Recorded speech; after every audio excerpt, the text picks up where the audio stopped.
Business News now. Charles Pellegrin is with us. He's beginning with a look at global oil prices on the back of that deal between Israel and Hamas. Well, whether it's the Brent crude benchmark or the West Texas Intermediate, they are both trading slightly higher, actually, this hour. On the back of the announcement, though, they had dropped, the geopolitical risk premium decreasing here. Rystad Energy, for instance, saying this could potentially lead to a decrease of Houthi attacks in the Red Sea or increases the likelihood of a deal on Iran, which would see its exports rise. Basically, the likelihood of increased supply is driving prices lower around the $62 barrel mark for the West Texas Intermediate. While we're on the markets, let's see how stocks are trading in Europe at the open. Main thing investors looking at today is the political situation in France and whether or not a government will be formed in last-ditch efforts, thereby reviving the possibility of getting a budget across the line before the end of the year. The CAC up 0.1% at the open.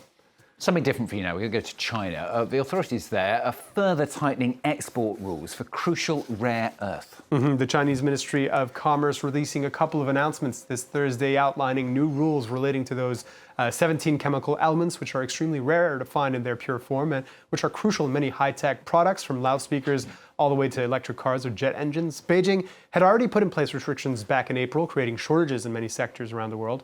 And the new rules basically formalize these rules and add new ones on top. In addition to always requiring government permission to export rare earths and rare earth technologies, overseas exporters using Chinese rare earth tech or products will also need to obtain a license from the Commerce Ministry. That ministry spokesperson made it clear that any military use of these products and this tech won't generally be approved, saying that they had discovered that some overseas organizations had illegally obtained rare earth technology from China, used them for sensitive military and other purposes, causing significant damage to China's national security and interests and adversely affecting international peace and stability. It's unclear at this point how these new rules will be enforced. All comes amid some pretty tense trade negotiations between Beijing and Washington. A truce had been reached, but talks have been dragging on for months to try and settle on a more permanent deal, reducing Trump's threatened tariffs. But there are many sticking points, notably U.S. accusations that China is aiding Russia's war effort in Ukraine, thanks to the export of so-called dual-use products, meaning with both civilian and military purposes. Xi Jinping and Donald Trump due to meet later this month, and rare earths are China's major point of leverage in talks, as they control both the mining and refining of those products that are so essential to the tech and defense sectors. While the U.S. has invested heavily in being less reliant on China in the sector, the International Energy Agency still predicts that by 2030, China will produce 54% of all rare earths and control 77% of the refining, far ahead of anyone else. Now, next, the co-founder of one of the world's most famous dessert brands is gearing up for a pretty bitter battle with its corporate overlords. Ben Cohen of the iconic Ben & Jerry's ice cream is trying to buy back his company from Unilever. Cohen says the consumer goods giant has muzzled his company, forbidding it from engaging with social justice issues, instead insisting on a vanilla presence on social media. With Unilever now preparing to spin off its ice cream business, including Ben & Jerry's, under the Magnum aegis, it looks to be a rocky road ahead. Brian Quinn has the scoop.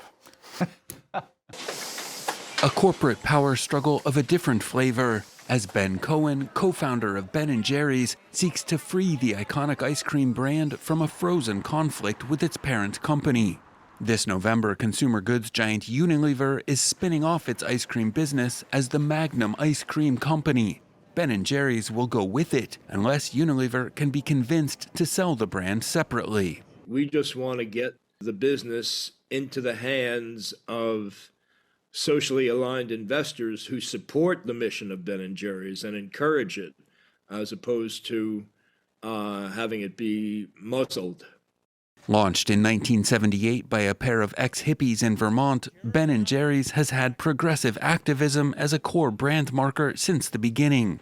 The terms of a 2000 merger with Unilever were supposed to guarantee its continued independence, but tensions simmered over its social media posting. The decision in 2021 to stop selling ice cream in the Israeli-occupied West Bank brought those tensions to a head. The war in Gaza and the return of Donald Trump to the White House have only intensified them. After 2021, they required to review all the social mission posts Last year, the company sued Unilever over what it called attempts to dismantle its independent board. In September, Cohen's co-founder, Jerry Greenfield, quit his role at the company in protest at what he called the silencing of its founding values. Ben & Jerry's 2024 revenues made up less than 2% of Unilever's annual total, but nearly 14% of Magnum's total.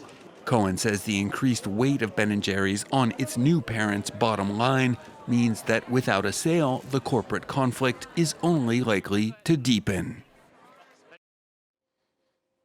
John, thank you very much. Lots of discussion in the studio about Chunky Monkey and cookie dough, not surprisingly after Brian's scoop there, as he put it, very nicely put.